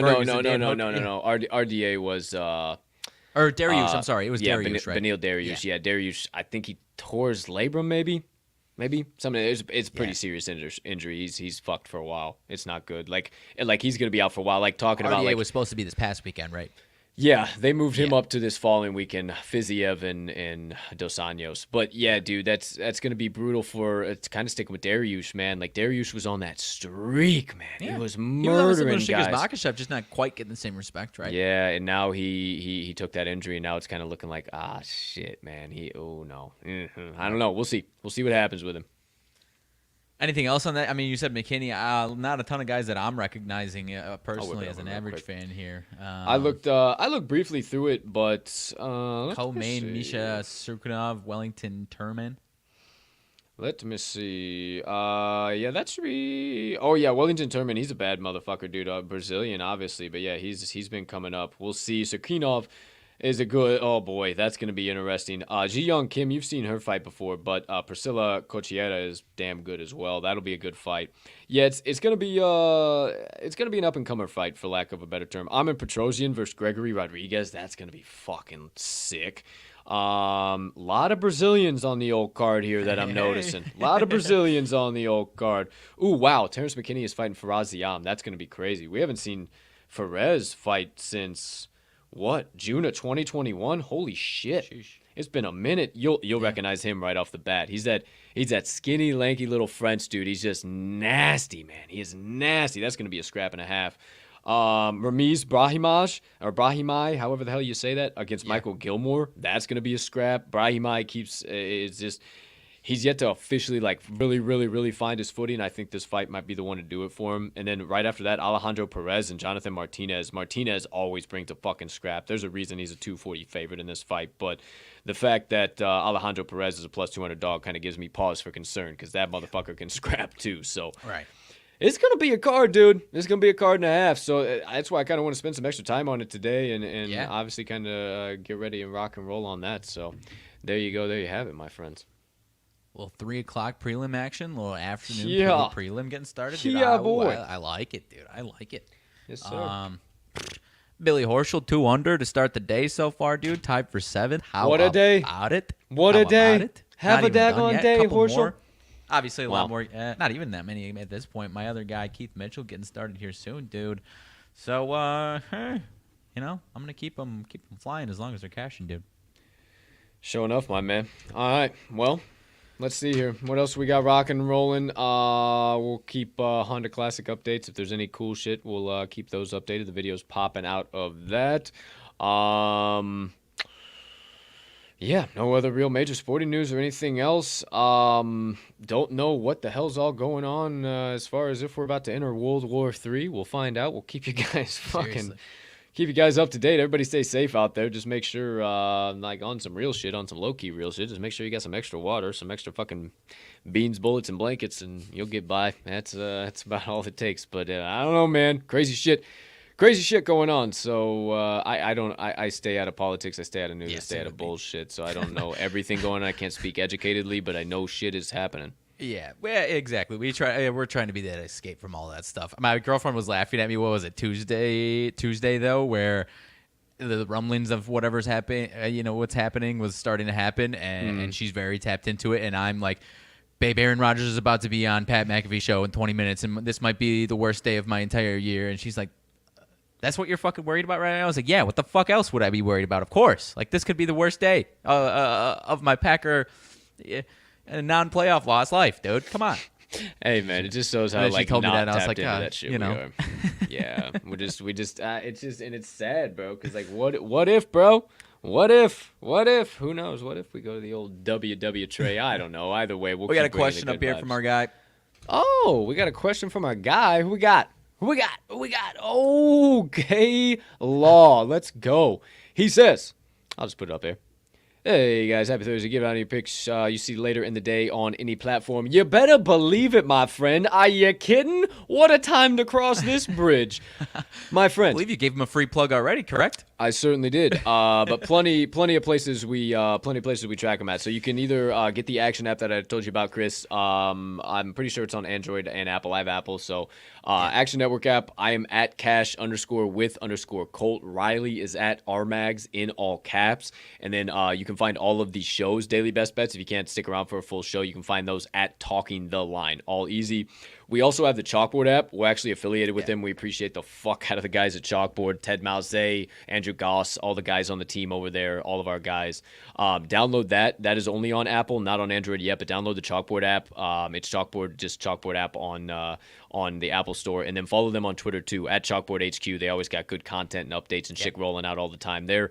They're moving and grooving. They're on the rocket ship for sure. Yeah. And then last but not least, we put them on the website as well. So you can go to talkingtheline.com/today's-best-bets, or just go talkingtheline.com and you'll see the Today's Best Bets tab. But you can click on that, and then you can actually bet on all of our picks right from the Today's Best Bets tab. You'll see all of them right there. It'll take you to another site landing page, so then like you can go right to your favorite sportsbook or whatever. We also have some offers in there as per usual. Every good degenerate who does some stuff has to pop it in. So hey, we appreciate the hell out of you.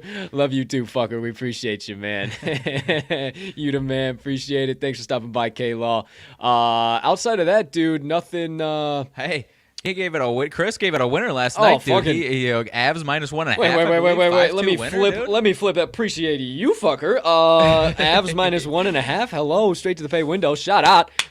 Love when the audience and the fam out there catching tickets for the crew. We love it, man. So we'll keep it moving and grooving, and cashing tickets right alongside you, brother. So check out all that shit. Again, guys, this is what we love to do. We don't like to fucking sit up here like a couple of fucking buttoned up. Hey, you got to listen to everything we're saying because we only know everything. Like, I know. No, I want to connect with you guys. Hop in the chat. I'll put your shit up on the screen. We'll have a good time. We'll talk to you. That's what we want, man. Even if we do one of these here days, get some blue check marks, we'll still communicate with you. We promise. That's one promise we always made to ourselves. So no amount of followers can ever stop us from being decent human beings and having just a little bit of respect. So appreciate the fuck out of all you guys out there. Outside of that, partner pal. Anything else breaking news-wise before we do some TTL announcements? A little motivation minutes. It does not appear that we've got anything going on. Slow sports news day. Maybe I'll stir. Maybe I'll stir the pot somewhere. I don't know. Maybe I'll try and stir the pot somewhere. Stay tuned for Colt's Crypto Corner tomorrow. We'll flex some more NFTs if you want. I gotta shout out the Brew Crew. That is my PFP. If you are watching on Twitter or Facebook. For any of our tennis faithful out there, you and I are not the tennis faithful. I don't know what whatsoever. Tournament's going down. Yuri Vesely plus 860 just took down Novak Djokovic, dude. Plus 860. The old Joker. Dog took down the Joker. I don't know if that's a major or what. They're in Dubai. I don't know the whole tournament's going on, but 860, man. Really? We need a tennis sharp, dude. There's a I don't know jack squat about anything. I have I don't know the full rule book by any means. I don't know half shit about fuck when it comes to tennis, my man. I enjoy women's tennis more because it's shorter. They're best of 3 as opposed to best of 5. Man, that's yeah. See, I didn't even know that. Didn't even. Yeah. No clue. hadn't even tapped into that angle of the whole deal. So like for me to sit up here and tell you like I know anything would just write dipshit across my forehead. Like I Wimbledon's no idea. gonna come around and it's no idea. Just hey Wimbledon. Got 15 picks, outright winners. I said I don't know shit, but it's that time. I learned how to watch the sport. Yeah, I mean I like. Oh yeah, dude. I mean, enjoy it. I get it. I shouldn't say I get the 15, 30, 45, 60 game. I get it. Sure. I get the rules. I know how to watch Mario it. Tennis, dude. Little Mario tennis. Give me dude, come on. Yeah. I mean, I know how to watch the said game of tennis. I don't know. Tennis, dude. I don't know. Wii tennis, dude. Don't get me Wii started. Sports is coming back to the Switch, dude. I might have to sell my Switch so that other's you're never gonna do anything else. Dude, yeah. You'll just be in there. That'll be your Web3 connection. You'll just be all of a sudden that's their connection to Web3. Wii Sports.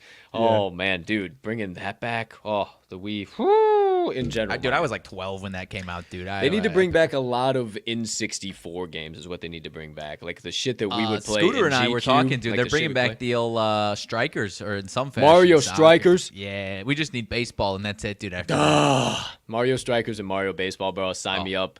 Every day of the week and 15 times on Sunday. I am indisposed. G-Cube or N64, I'm in, bro. GameCube baseball. Oh my gosh, the battles we had. That's just, bro, dog. Okay, quick little sidebar, and then we'll do some motivation minutes after the announcements. We'll tell the fans a story out there of us living together. We went to fucking one time. We went on what was it? Mario base? Oh, it was Super Smash. It was Super Smash. It wasn't big, but we used to have some fucking battles with baseball and all that shit. But Super Smash, where it was like me, you, and the crew. It was like the 6 of us. Yeah. And we did, or maybe it was 8 of us, so we did like 2-on-2 battles or whatever the fuck it was. And literally, we all got off of class early in the afternoon. We all had one class at like 10 or 11 in the afternoon, and the rest of our day was done. We got together at like 1 o'clock. And we're like, oh, let's just have a little tournament. We'll have some fun, whatever. And the next thing we know, we had played Super Smash till 2 in the fucking morning, and we had just burned the midnight oil on Super Smash. So just to give you a little bit of a background on GameCube and N64 games, when me and this guy get in the same room together. Dude. Oh, and then you add in a scooter. N64 Smash with Yoshi, dude. Don't catch me on the N64 Smash with Yoshi. It pisses me off so much. I hate you so much. Give me Fox, bro. Give me Fox, and you're all fucked up. I haven't played in like 2 years. I know, it's just like, I don't even care. Down B, back B, bro. It's let's rock. Let's rock. It's time. Come on, let's go. That might be the most like muscle memory like I've ever trained my. It's so much fun, dude. Yoshi, we used to. Bro, I literally it was made. I literally do not game like I used to. Gosh darn it, man. Anyways, there you go. That's it. Okay. That's it. Wise Words Season 3 coming to you live in prime time next Wednesday. That'll be dropping on YouTube, 12 p.m. Central Standard Time. Podcast directories after that, finalizing all the details for it today. So don't hold us to it quite yet, but finalizing everything today. Cup of Joe on campus, as always, will be every Saturday, 8:30 a.m. Central. Once again, shout out to the D'Amicos for joining us on last week's episode. Follow them. Follow Joe at Joe D'Amico Wins. Follow Dion at First Lady of Vegas. Absolutely electric show. Go back and watch that. What you got as well? I had not looked at Saturday's board. It's electric. Now. Oh, it's my electric. Goodness, Yeah, it's insane. Last one before mid-major conference tournament starts, insane. dude. It's insane. It's insane for sure. So yeah, make sure you tune into that. Make sure you hit the notification bell so you don't miss the start of that show. And then speaking of additional content, I'll let you know for sure. I'll tweet it out for sure or not if I'm doing the college basketball blog today. There was a couple things I had written down. And I don't want to scroll through fucking notes. There's just some I can't remember what the hell I wanted to do here this afternoon. But I got shit written down somewhere in it. But we're in the pod, so I ain't fucking worried about that. So I'll let you guys know if I'm doing the college basketball board report or not. But I know for sure I'm gonna get started on the UFC blog tonight too, so I can have an early drop on Friday for the subscribers. And then Mags PGA report or PGA whatever the hell you want, PGA blog, I don't know, PGA Best Bets blog, who knows, whatever, doesn't have an official name either way. Official name pending, yeah. pending. Dropped that on Tuesday. Fire, flame, spinners has been for the last few weeks. So he's turned into a golf, PGA golf capper, blogger, whatever you want to call him, on top of whatever else he does. So there you go with that. Stay locked into the pod, Talking the Line on Twitter, Talking the Line Sports Media on Facebook and YouTube, or talkingtheline.com for all of the latest and the greatest. Partner, anything else you need to lay out, relay, dish out, banter about in regards to anything under the sun here on this beautiful February the 24th, 2022? I don't believe so, dude. I'm juiced for the evening slate. Oh, yeah. Basketball, college, and NBA, dude. I can't wait. Same here, my man. We'll be cashing tickets all night long. But for now, let's finish it up. Last segment of the day. My Motivation Minutes. All right, my friends, we're going to kind of stick with this now. I said I was PG in the description, but you know me, I ain't going to be able more on the show. So we're sticking with the fuck failure message here this week. I said forget failure in the description, but fuck failure message this week. And I wanted to share a few more quotes that were special to me of some pretty powerful people, I think, in this world who have said some pretty similar shit to what I try and tell you guys all the time. So again, I'm no Schwarmy, I'm no genius. Don't believe me about anything I say. Just maybe you'll believe some of these people too. And then maybe we got a Colt 45 original coming your way today. A little quote as well. And then, I always talk about chasing your dreams and go up and get them, but not really like how to do so. So I just wanted to give you one surefire method of go and get it, my friend. So number one quote of the day. If you want to succeed, double your failure rate. If you want to succeed, double your failure rate. That is by the legendary John F. Kennedy. And, I mean, there's not much more perspective you can put behind that. I mean, the try again until you figure it out. I mean, fall down 7 times, get up 8. I mean, that is all that is speaking about straight up. Like, if you want to find success in this life, you just need to start figuring shit out. You just need to start going. You just need to start trying and double your failure rate. I promise you, there's going to be failures, but that word is not in our vocabulary. Those do not happen. As long as you keep showing up every day, putting one foot in front of the other, failures do not happen. The most beautiful part about when you figure out that the true meaning of failure is just a stepping stone, when people like this talk about failure, double your failure rate is just, hey, be okay with fucking up and then take that fuck up and say, oh, hey, actually, you know what? I can plant that seed and fucking maybe turn it into a flower later. Be okay with that. Be okay with those, I hate the word failures, because they're just, failures aren't damn real. But if you want to succeed, double your failure rate. John F. Kennedy.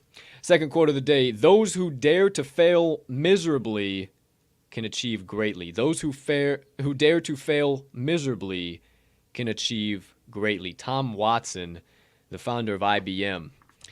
I don't know if you've ever used a fucking computer before or any type of a lot of technology we use here today. So I think old Tom Watson, Watson in and of itself as well today, I think he might have known a thing or two. And he's talking about literally what I say, standing on that canyon edge, looking out across the hole in the desert landscape where very few far in between people even dare to look at, let alone go.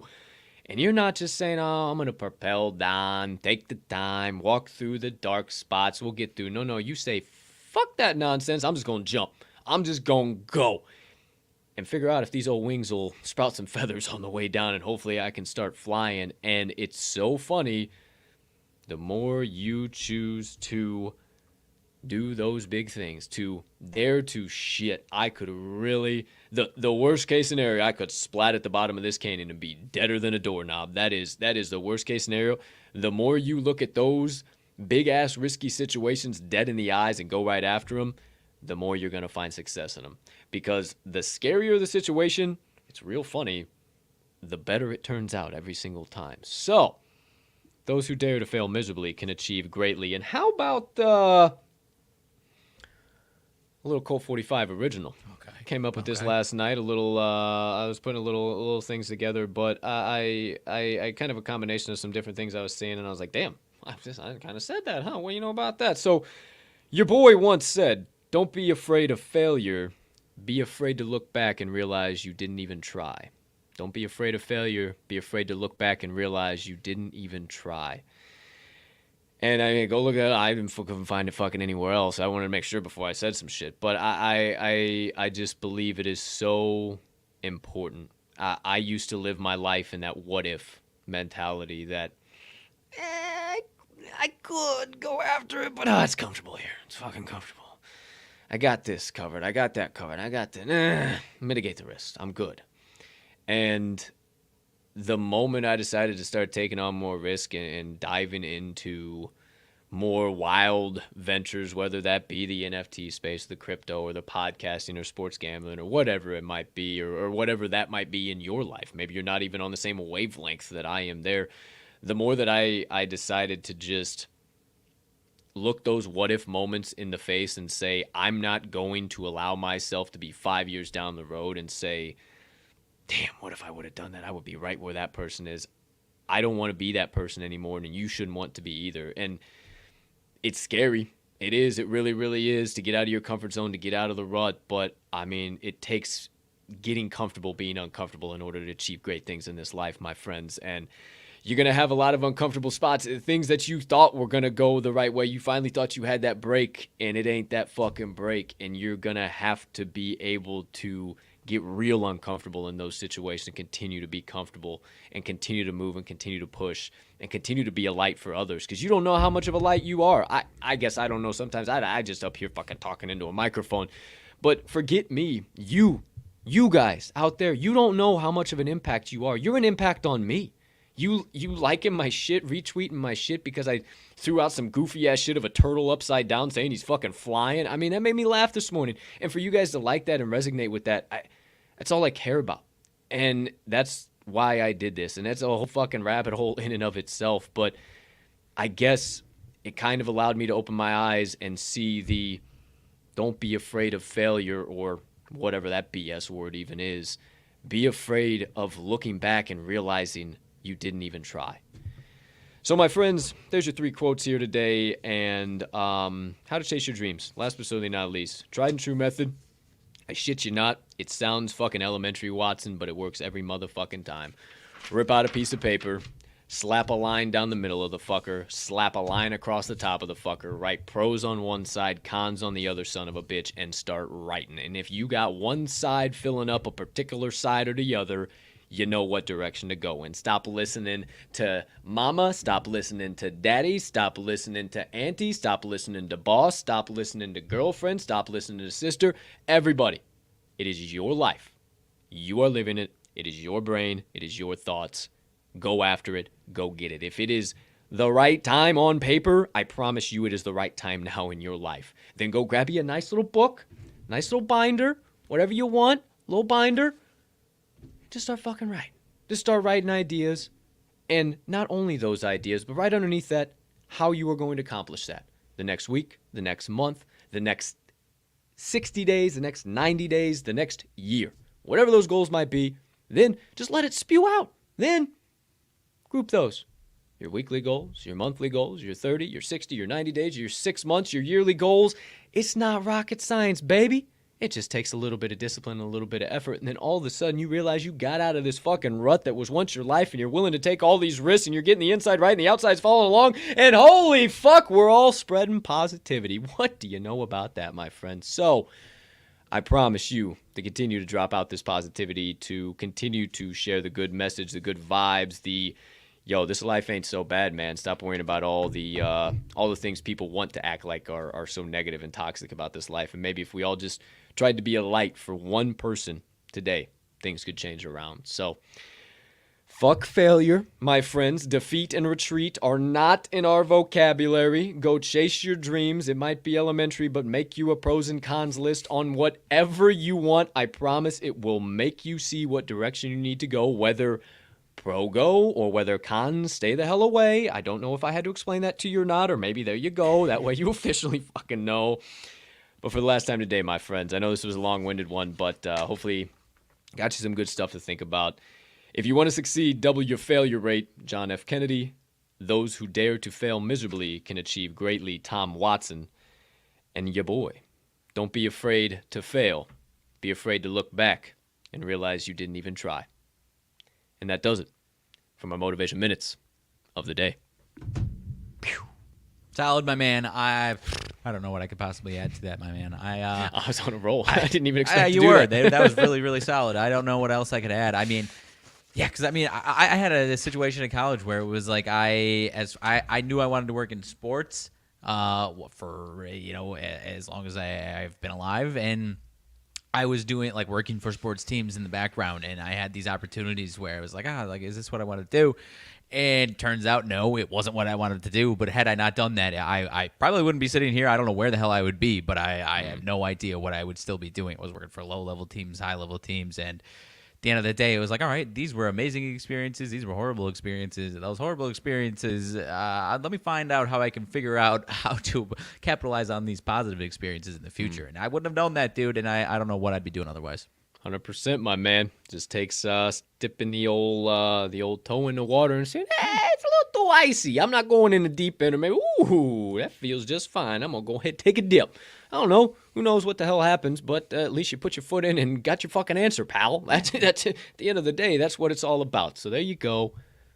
My Motivation Minutes. Now, partner, I know you're blind as a bat, but your favorite thing happened here today. I know you won't be able to see this, but your favorite thing happened here today. You know what your favorite thing is. You know me holding up a sheet with two lines.